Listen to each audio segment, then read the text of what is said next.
Today at 6, recession looms across the UK as the economy shrinks. The latest figures show it contracted over the summer, driven in part by steep declines in manufacturing. The Chancellor warns of a tough road ahead. What we need is a plan that shows how we're going to get through this difficult period. If it is a recession, how we make it shallower and quicker. Also on the programme, President Zelensky has just declared today historic in the face of a Russian retreat. Russian troops withdraw from the city of Kherson and the Ukrainian flag flies again in what is a hugely consequential moment in this 9-month war. The price of filling NHS vacancies with freelance staff, £3 billion in England alone last year. We investigate. And Big Ben marks the start of a 2-minute silence as the nation remembers on Armistice Day. On BBC London, attacked in her care home. A damning review finds a series of failings after a 93-year-old was attacked by a fellow resident.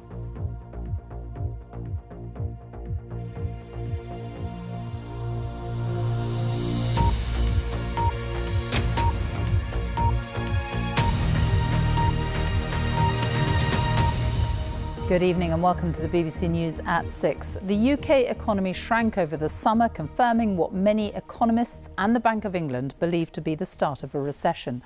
It fell by 0.2% between July and September as households and businesses were hit by soaring prices, higher energy bills and rising interest rates. Manufacturing, which was down 2.3%, has been a big factor in the decline. The UK is not officially in recession yet. That happens when the economy shrinks for 2 3-month periods in a row. Our economics editor, Faisal Islam, reports.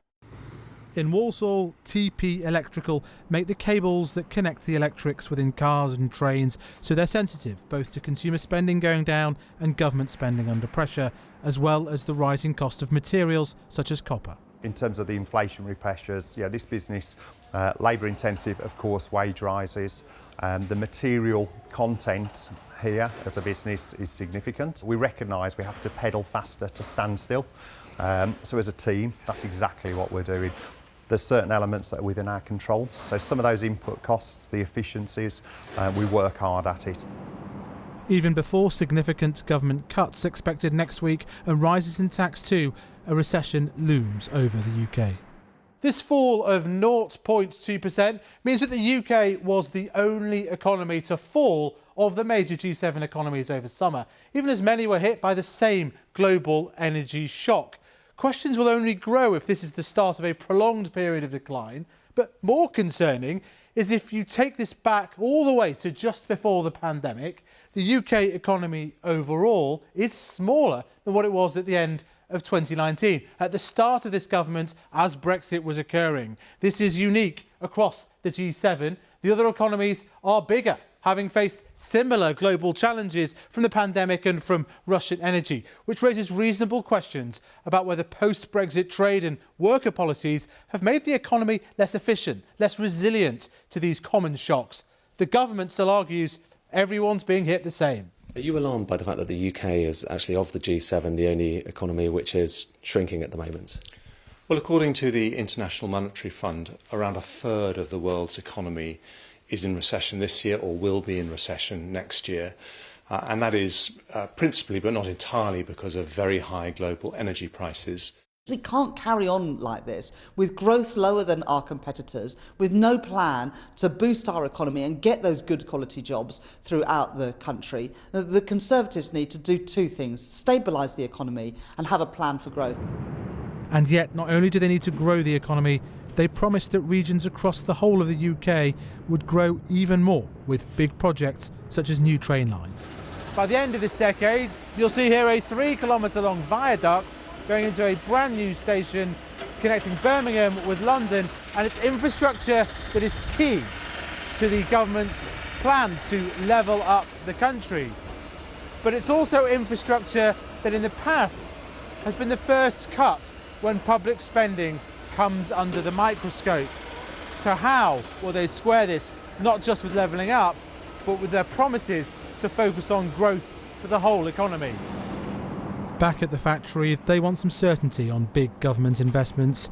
There are some signs of light at the end of the tunnel in the global economy, that inflation has peaked, that supplies from China won't be interrupted by new COVID waves. But it may yet be a lengthy journey through that tunnel. Faisal Islam, BBC News. Crowds have been cheering Ukrainian soldiers in Kherson as they entered the city for the first time since it was captured by Russia at the start of the war. President Zelensky has called it a historic day. The retreat has been fast. Russia says it has pulled out 30,000 soldiers from the city. It's one of the biggest setbacks since President Putin launched the invasion of Ukraine in February. The Russian troops have retreated to new positions on the east bank of the Dnipro River, and many of them escaped across the Antonovsky Bridge, the main road heading east, before a section of it was blown up, apparently by the Russians, to protect their retreating forces.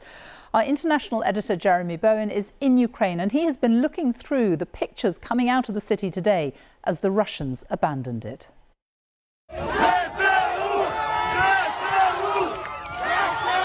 Kherson's residents emerged from their homes as the first Ukrainian soldiers reached the main square. For them, it's the end of more than 8 months under occupation. Plenty to celebrate, but they are not out of danger. Russia's guns are only a few miles away across the river. As they left, Russian engineers blew a section of the Antonovsky Bridge over the Dnipro. At dawn, long lines of Russian troops seemed to be using a temporary crossing under the main damaged structure. The Russian claim is that 30,000 soldiers and more than 5,000 pieces of equipment left Kherson before the bridges were blown. Ukrainians believe this is a major turning point in the war, that their forces have taken a big step towards victory.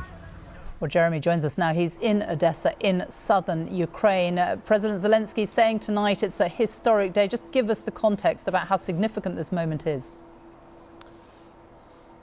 Historic for the Ukrainians because they believe, as I said there, that they have taken a giant step towards an eventual victory. Zelensky's own assistants and spokespeople have also been saying that they will not rest until they get Russians out of all of the country, including the Crimean Peninsula, which Russia seized in 2014. So from their perspective, that's why it's important. For the Russians, they are arguing that they executed a successful fighting retreat, bringing out their forces and their gear to fight another day. So very different attitudes to what happened, certainly.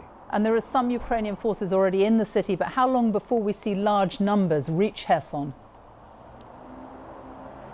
Well, I think they'll be moving up steadily. They're in the hinterland of the city already, but they are being cautious because they're saying, first of all, there could be booby traps, there could be mines, and more seriously than that, now the Russians have crossed the river into their new fortifications, they're still only a couple of miles away, well within artillery range, and there have been concerns raised by the spokespeople for the southern command of the Ukrainian armed forces, saying that they're preparing for a big bombardment into the city from the Russian-controlled side. So, of course, they will not want to expose too many of their troops or indeed the civilians to that. Our international editor, Jeremy Bowen, thank you. It is a staggering statistic. Last year, the NHS spent £3 billion in England alone, employing freelance doctors, nurses and other health workers to fill vacancies. You could hire around 50,000 nurses full-time for that kind of money.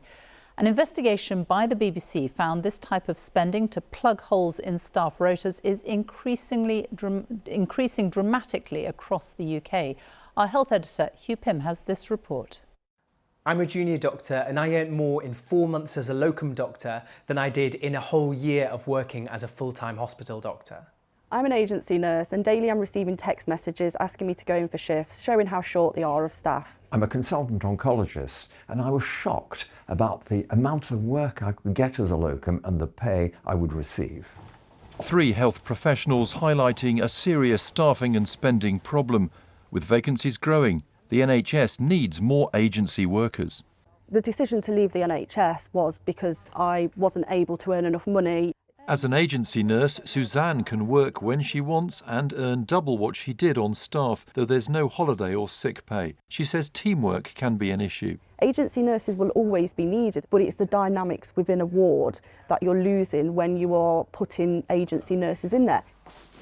Kieran says big pay differences can be unsettling on the wards. Doctors are doing exactly the same work, they have exactly the same experience, but they're being paid massively different amounts. An app used by trusts shows the constant need for doctors and nurses. As you can see, the shift right now. So if I wanted to drive to a hospital and pick up this shift in A&E, you could do that. And this shift is paid £580. Carol Sikora, a consultant oncologist, applied to various agencies to see what work there might be for him. Within an hour, I had offers of jobs in about 10 different hospitals, and it's a sign of desperation. And the rate, £130 an hour. And I know there were shortfalls, but I hadn't realised the cost of trying to plug the gap. BBC research reveals big variations in agency spending by trusts. At Colchester Hospital, filling the gaps is a daily challenge for the rota manager. So tonight is definitely going to be a struggle. Okay. We have got a few wards with just 2 registered nurses on. There are NHS guidelines on capping agency spending, but hospital leaders say they have to make difficult decisions. One day last week we had 80 beds open that were not part of our plan at this time of the year, and many of those beds would have been staffed and supported by agency staff. I'm never going to make a decision based on finance. Quality and safety is always going to be what drives the decisions that we have to make. But equally, I am responsible for taxpayers' money and I take that seriously. With agency rates looking attractive, there's all the more pressure on the NHS to do everything possible to hold on to staff. For example, offering more flexibility over work patterns. Just do your blood pressure. The Department of Health said there would be a new workforce plan for England, but immediate measures to bring down the bills may be hard to find. Hugh Pym, BBC News. Police officers are spending too much time taking care of society's problems and not tackling enough crime. That's according to the UK's most senior officer in neighbourhood policing.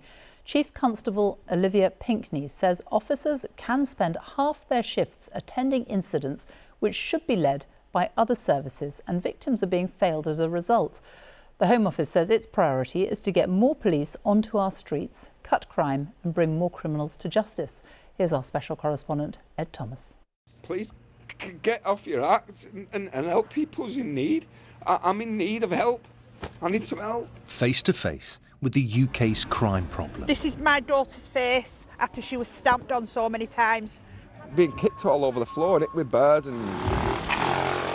Across the year, we've revealed the police response delays. Right lads, police are on the way. Plunging charge rates and communities being let down. If it's not bolted down, come and cut it out and take it anyway. Now the police have agreed to respond to our investigations. I mean, that looks awful, and as a mum myself, you know, gosh, my heart goes out to her. And listen to victims. And when you watch these stories, what do you think? That we've got work to do. We've absolutely got work to do. The victims on these films, which are really hard-hitting, I do get it. They want the service they get to be better. Chief Constable Olivia Pinkney runs Hampshire Police. She's also the national lead for neighbourhood policing. The people we've spoken to, they told us, you don't see the police anymore. All you get is a crime number. You're lucky if they come out a week later. I want to stop crime happening in the first place. I want to be patrolling all the areas. It's part of the way British policing works, and we do loads of it. And if we can free ourselves from things that are not for the police service to lead upon, and we can really get back to the things that we absolutely want to do. I want to lock up burglars. We had the attempted one at Derrick's. Joseph had a bike tucked into. We found some police forces are charging 1 in 50 burglars. Sure. Of the crimes committed. Right. That's an astonishing number. I agree, but that's not forgotten. So are these victims being failed? Failed, for sure. There's a crisis when it comes to prosecuting all sorts of people. Yeah, there is. But when you're talking there about charging, that is the entire criminal justice system. The decision to charge with burglary isn't owned by the police. The Chief Constable says new officers will help, but it's not straightforward. How many more police officers would you like to see to to go some way to solve. How many would I like to see? Give me double. That would be great. Absolutely brilliant. In some forces, they're still over 15% down on where they were in 2010. But it's not just a numbers game. That's my son's bedroom, that. She says police are doing too little policing and being forced to deal with society's problems. We go to 54 significant mental health incidents every hour. The police officer will pick them up, take them to a hospital, and on average sit for 3 hours waiting. And it all lands on your desk? Yes, because we're here. We're here 24/7. We answer the phone 24/7, non-emergency. Think how many agencies or services or businesses answer the phone in a non-emergency way. Who do you go to if you're in trouble? They do come out, it's probably next day or 3 days later. It's crap. So what question does the nation have to ask itself then? It's how do you want your police service to operate? Are the police there for fighting crime? Absolutely yes, but the police are also there to protect those in need. And what does that balance look like? Because right now, that is an enormous mission for policing, and it's not getting any lighter anytime soon. Chief Constable Olivia Pinkney ending that report by Ed Thomas. The time is just after 6:15. Our top story this evening. Recession looms across the UK as the economy shrinks, driven in part by a decline in manufacturing.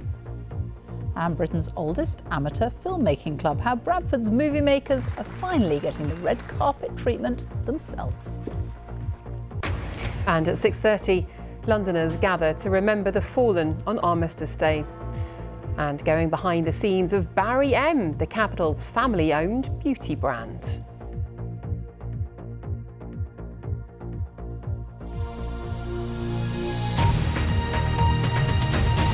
People across the UK fell silent at 11 o'clock this morning on Armistice Day to mark the anniversary of the end of the First World War. This year's commemorations to remember those who have died in military conflicts included the newly restored Big Ben. Our correspondent Nicholas Witchell reports. 104 years since the original Armistice Day, the striking of the 11th hour on the 11th day of the 11th month is still regarded by many as the most solemn moment of national remembrance.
After the 2-minute silence at the National Memorial Arboretum, a poem was read in tribute to the late Queen. The country loaded its whole self into your slender hands. Hands that can rest, now relieved of a century's weight. And at the Cenotaph in London, wreaths were laid, precursor to Remembrance Sunday, when King Charles will lead the nation's tributes to those who lost their lives in war. Nicholas Witchell, BBC News. Well, it is the 80th anniversary of the end of World War II in 2025, and we've just launched a project called We Were There to collect as many first-hand accounts from the war as possible. If you are a World War II veteran and would like to tell us your story, or if you know someone who would, please do get in touch by going to the BBC News website and search We Were There. A court in Scotland has ruled that a man who claimed he was a victim of mistaken identity is the suspect in a series of sex crimes in the United States. The US authorities say that Nicholas Rossi had multiple aliases and had faked his own death before going on the run to escape prosecution. This report from our Scotland correspondent, Lorna Gordon. This is Nicholas Rossi, a fugitive facing serious allegations of rape and sexual assault in America. He's told a shifting story in a changing accent about his identity, insisting he has a different name, is from Ireland and has never been to the United States. I'm Arthur Knight, and this is my wife, Miranda Knight. Now, coverage you can count on. In the US, where Rossi is wanted by the authorities, the hearing, which has veered into the fantastical, has been making headlines. In court this week, the 35-year-old claimed there was a plot to frame him, alleging tattoos matching those on Rossi were given to him while lying unconscious with COVID in a Glasgow hospital, insisting police mugshots were doctored and fingerprints falsified. The judge, who had to decide on his true identity, said these claims were implausible and fanciful. I am ultimately satisfied on the balance of probabilities that Mr. Knight is indeed Nicholas Rossi, the person sought for extradition by the United States. A woman Rossi was found guilty of assaulting while a student in Ohio described him as a Jekyll and Hyde character, a liar. His eyes and just that dark hair, the hands, I remember those hands, because they assaulted me. They violated me. To me, I didn't have a doubt. He is trying to fool everybody, and I'm glad so many people see through it. Rossi denies committing the sexual crimes he's accused of in the United States. I have many flaws, but to call me a rapist is so out of this world and so unexpected that it's almost comical to think that someone would call that to me. Mr. Rossi, do you accept your lies? Do you accept your lies? These have been legal proceedings that Nicholas Rossi, with his extraordinary claims and eccentric behaviour, has attempted to turn into a circus. There's been more twists in this than in many works of fiction. Described by the judge as a flight risk, Rossi was denied bail. A full extradition hearing to decide whether he can face trial in America will take place next year. Lorna Gordon, BBC News, Edinburgh. Now a look at some other stories making the news today. After 4 days of delays and disruption, activists from the group Just Stop Oil have announced they're stopping their protests on the M25. The group says it hopes the government will consider its responsibilities. An inquiry into an incident at a hotel housing asylum seekers in Glasgow, in which one person died and 6 were injured, said it was an avoidable tragedy. In June 2020, a man was shot dead by police after he stabbed 6 people. An inquiry found it happened because of a poorly planned decision by the company managing asylum seekers in Scotland to have them moved out of rented accommodation during the pandemic. New figures from the Office for National Statistics show COVID infections are declining. Around 1.5 million people in the UK tested positive for the virus in the first week of November, which is down from 1.9 million the week before. England's women will take on New Zealand in the final of the Women's Rugby Union World Cup in Auckland tomorrow. England are on an extraordinary 30-match unbeaten streak, the longest streak in the history of international rugby, and they'll be hoping to lift the trophy for the 3rd time in front of a sellout crowd. Joe Curry reports. Following in the footsteps of their heroes, women's rugby has gripped New Zealand during this World Cup, even here on Waiheke, an island off Auckland with a population of less than 8,000 people. It's really inspiring because I want to be a black fan when I grow up. I hope I can get there one day and play in front of all those people. I've been wanting to be a black fan for ages. This may all be for fun, but on Saturday, England and New Zealand will fight it out for the greatest prize of all, the opportunity to be crowned world champions. These are the 2 heavyweights of the women's game. England last won the World Cup in 2014, before New Zealand broke their hearts 5 years ago. Since then, the Red Roses have gone on a record 30-game winning streak, now stretching back over 3 years. For some of their players, this final is a chance for redemption. Being the ones lifting that trophy is it's just everything that you'd work towards. It's kind of that relief feeling because that was the goal and you've actually done it. The other end is just, yeah, it's the pits. Yeah, it's definitely a driving force to not be at that end of the spectrum again. Eden Park is sold out for the clash, with more than 40,000 fans expected. England will be taking on not just the team, but a vocal home crowd who'll be right behind their Black Ferns. I feel real privileged today to be able to be on that field and hear that sung right at us. So it's a beautiful thing. Being a New Zealander, where rugby's your national sport, and everyone's singing "E Hoa" back to you, like it's special, great. England and New Zealand have been the standout teams at this tournament, but the hope is that other nations will invest further in their women's sides to close the gap on the field. What we'll find in 3 years' time, there'll be far more competition, I think, within the tournament itself. The winning margins for teams has got less, and so I think, you know, the future is very bright indeed for women's rugby. England will host the next World Cup in 2025. What happens tomorrow will dictate whether they spend the next 3 years as world champions or with more heartache. Jo Curry, BBC News, Auckland. Now, it's thought they are Britain's oldest amateur filmmaking club. The Bradford Movie Makers have been going since 1932, and now they're finally getting a bit of the limelight themselves. A documentary about the group has made it to the big screen to rave reviews. Our arts correspondent David Silito went along to meet them. We are a group of keen amateur filmmakers.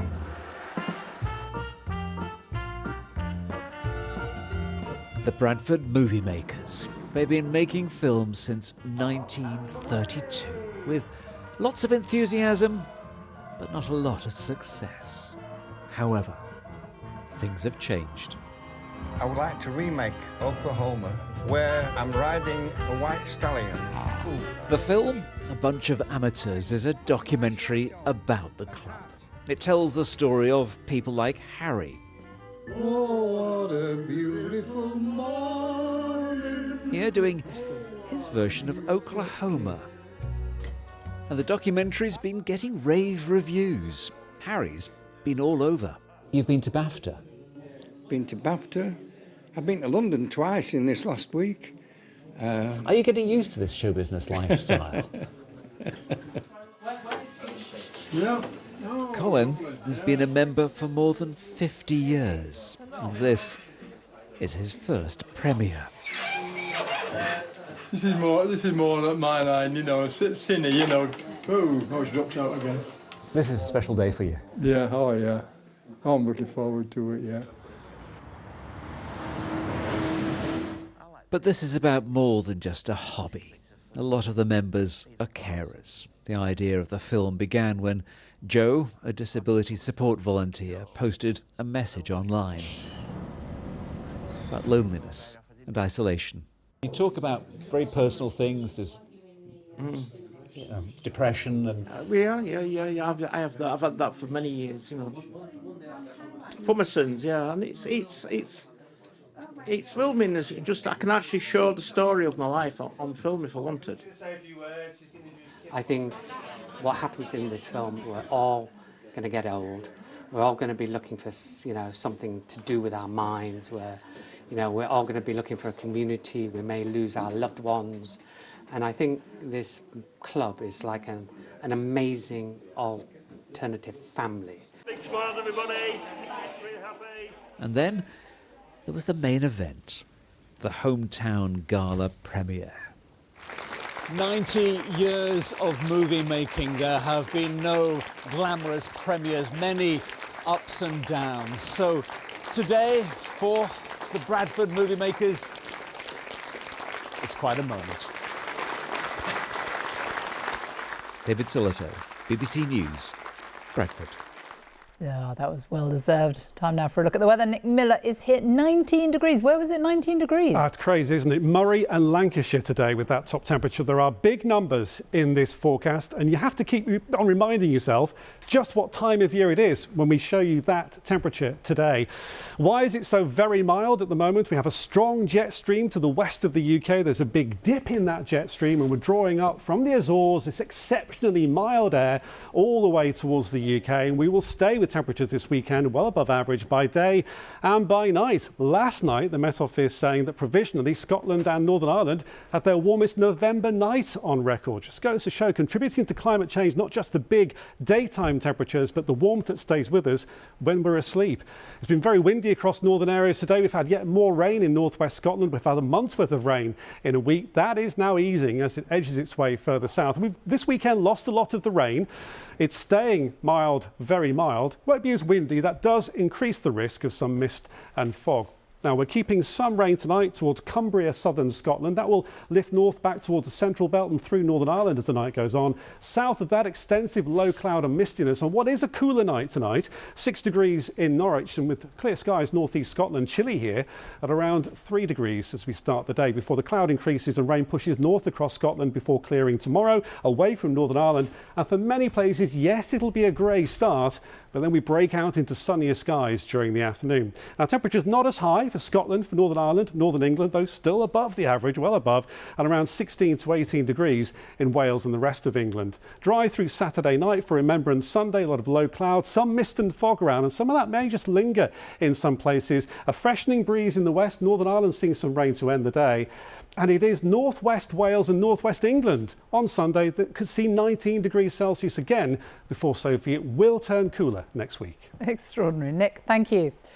And that is it from us on the BBC News at 6. The news, of course, continues here on BBC One because it's time to join our teams across the nations and regions for the news where you are. Goodbye.